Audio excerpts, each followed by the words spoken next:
Howdy, Connection Group leaders. Happy Thursday. I hope you're doing well. Happy Thanksgiving. Before we get started with today's video, my kids have something they're excited to share with you. How about them Cowboys? Deron Bland is a grown man. The Dallas Cowboys are going to the Super Bowl! So we just finished watching the Cowboys game at Nana and Papa's house. We are on our way home. We've been on the road for 6 days now. We've been in 8 states. We're pretty excited about staying in our own bed, this one especially. So, nonetheless, we have this YouTuber we like to listen to named Scooter Magruder, and after that game, Scooter's video is going to be a lot of fun. So we've been doing a little bit of impersonating. Nonetheless, I'm excited to talk to you about Genesis chapter 2. This is such a cool story. It's a really, really familiar story.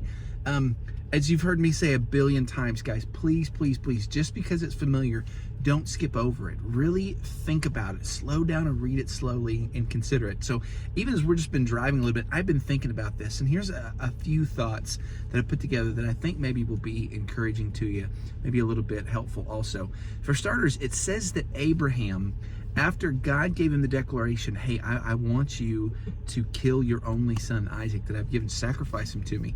It says that Abraham got up early the next morning and began this journey that God put him on. Several times I've personally preached this, and I've heard it taught this way my entire life. Man, there's almost no chance that Abraham got any sleep that night. He was so nervous, he was so sad, and so that's why he got up early. And it's entirely possible that that's how it went down.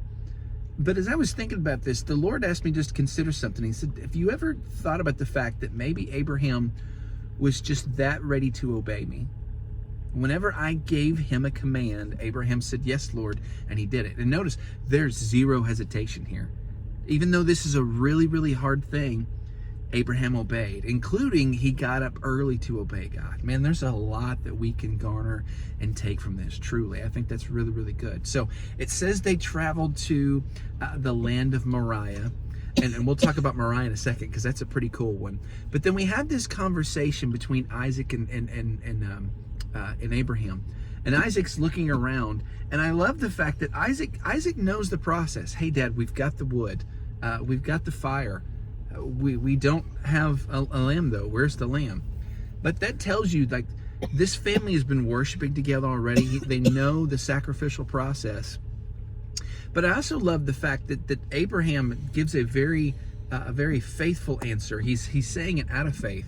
The Lord's going to provide the lamb. He's not lying to his son. He just didn't necessarily give him the whole truth. And you could have a debate there, and maybe that's some fun conversation you have in your class. But nonetheless, Abraham just believes with all his heart God's going to provide the lamb.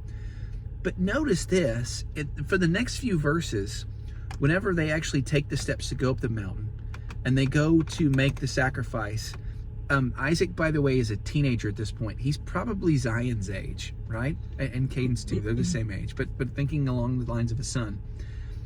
Abraham is 115 years old. And so, like, Isaac could have very easily overpowered his father. Could have easily run away, done a number of things, but he doesn't even once fight his father. Even though everything happening right now doesn't make sense. Here's what I want you to catch. Your faith as parents dynamically affects your kids. But don't just think along the parent lines, because as we're talking to our Connection Group leaders, not everybody in the room is parents. In fact, some of the kids that are not parents yet too. And so let me say it another way.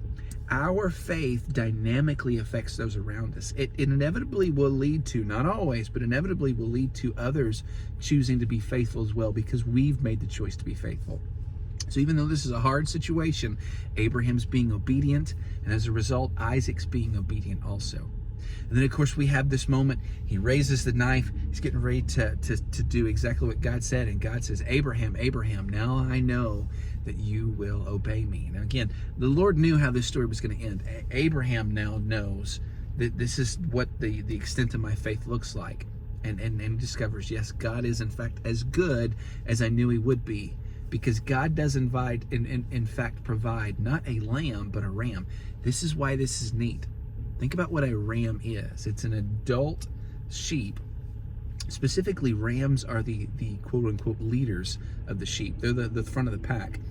The lamb that was offered was very unique and what's special. But here's what's fun about Moriah. Moriah is modern-day Jerusalem.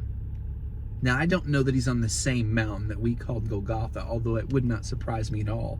But they're in the same region where our Passover lamb, Jesus, who is in fact our leader, who is in fact special above all other lambs. You might even call him a ram. The Lord provided him so that our salvation should be secured. It's so sweet. Truly so sweet. So all that being said, guys, this is an incredibly cool story. Slow down. Think about the dynamics.